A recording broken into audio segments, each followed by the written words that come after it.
Hello, my lovable misfits. In today's rant, I'm giving my 2 cents on female protagonists. I'm also giving examples of well-done female protags and listing the problems with modern-day female leads and heroes. I have been in my fair share of arguments online about the new and groundbreaking female protagonists, and as you already know, I am very opinionated. It's true. From American animation to movies and series, I've seen a marked decline in the quality of female protagonists. What I see in the media makes me want to pull out my hair, and it's already thinning, so I don't have much left to pull. I have seen and have used older female protags as examples of good writing, only for them to be dismissed as power fantasies. I present to you two of the most used, and why they are used as examples. I'm also adding a few of my own that aren't used much, if at all. We're going to the Alien franchise for this one. Ripley was not a buff hero ready for action. She worked as a shiploader who was thrown onto a crew she didn't know, who got her into the mess. She had to learn to fight, improvise, and save who she could to make it out alive. She failed along the way and had to overcome being overlooked. After the first movie, she had to fight with a corporation who constantly ignored her advice about not being able to harness the aliens to weaponize them. She was brave at times and had no combat skills, but eventually realized she had to fight to survive. Not many mention Newt, but in my opinion, you can't talk about this franchise without talking about this little powerhouse of an example of a child role in a horror sci-fi film. She managed to stay alive on a planet where she was hunted. She learned how to get around unseen and when to come out of hiding. She was the one who showed the adults how to get around. Newt had to work through her trauma to trust anyone. Most people who want to counter their arguments bring up Sarah Connor as the badass she became in later sequels. They leave out she looked like this when she began her journey to become a rebel and save her son. She was a diner waitress leading a mundane life until the Terminator found her and began his quest to kill her to prevent the rebellion. She was drugged around by the man who became John's dad until she finally gathered the courage to crush the Terminator in a machine. Here was another example of someone who was thrust into a situation in which they were not prepared. It was not until later she learned combat skills and became the badass we know her to be. You didn't think I would go through an entire rant without including these two, did you? Opposite in every way, both of them built a friendship that saved the world, but neither started out as hero types. Xena started out as a warmonger and warlord. She raided, pillaged, and murdered in her wake, a past for which she spent the series paying penance. The series was her redemption arc over many seasons. She stumbled and fell, argued with gods, Ares mainly, but she got there in the end.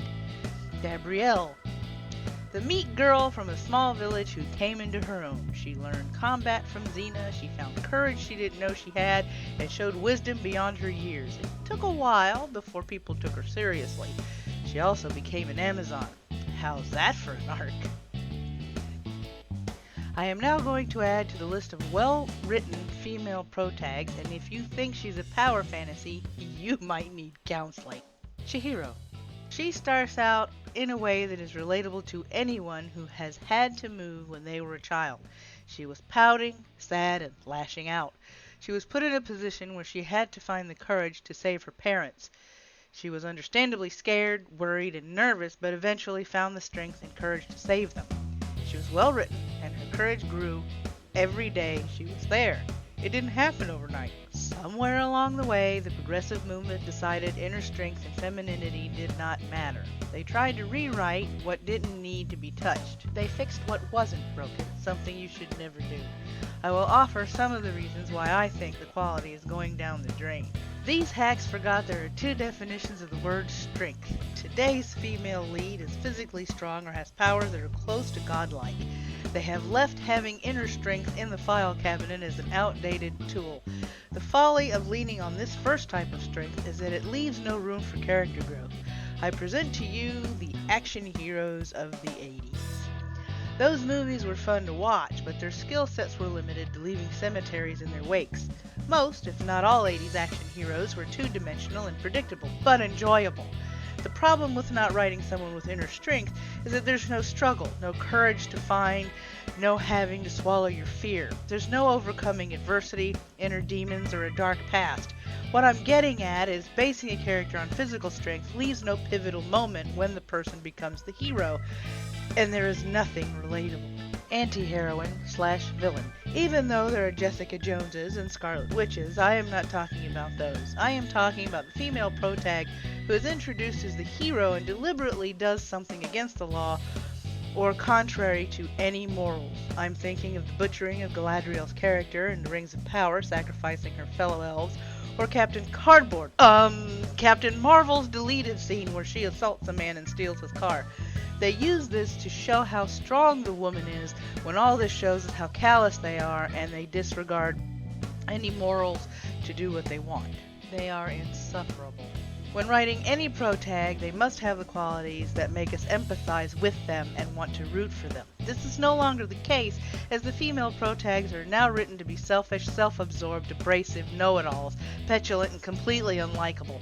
This goes for any female supporting roles too. You're supposed to like them and be in their corner, not spank them and put them in timeout. Little or no assembly required. Part of a hero's journey is the training, whether it's magical and mystical in nature or physical.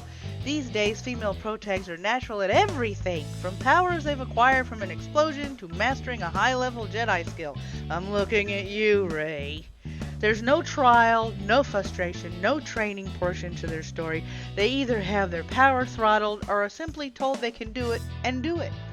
This completely eradicates suspension of belief. Belittling. I was told growing up that putting down others to make yourself look good was a form of bullying. But with the modern female protagonist, we are seeing it more and more often. Poe being berated by Leia Poppins, Captain Cardboard talking down to Fury, Kit interrupting and being a smartass to Willow are just 3 examples. There are more ways to show the capability of the female without berating and belittling the males.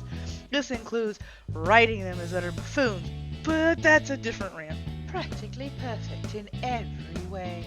The prevalence of Mary Sues in media is dreadful. These writers seem to be stuck as little children playing in their backyards with friends and adding to how great they are when it looks like they're losing. We've all done it as kids, but it doesn't work in writing and other media. It's boring and piss-poor writing. If the character doesn't have flaws, they are boring and there's no sense of mortal danger or conflict in any capacity. Self-inserts. All the writers are doing here is showing us how unlikable they are. It would be funny if it wasn't so tragic. If you want to insert yourself in a story, write an autobiography. I'm sure you'd make hand over fist with the instances of insomnia you could cure. Thank you to Unchained and GhostDog999 for supporting me. If you like what you see, there's a like button, and don't forget to subscribe and hit the bell for more. Until next time, behave, and if you can't behave, be good at it. Bye!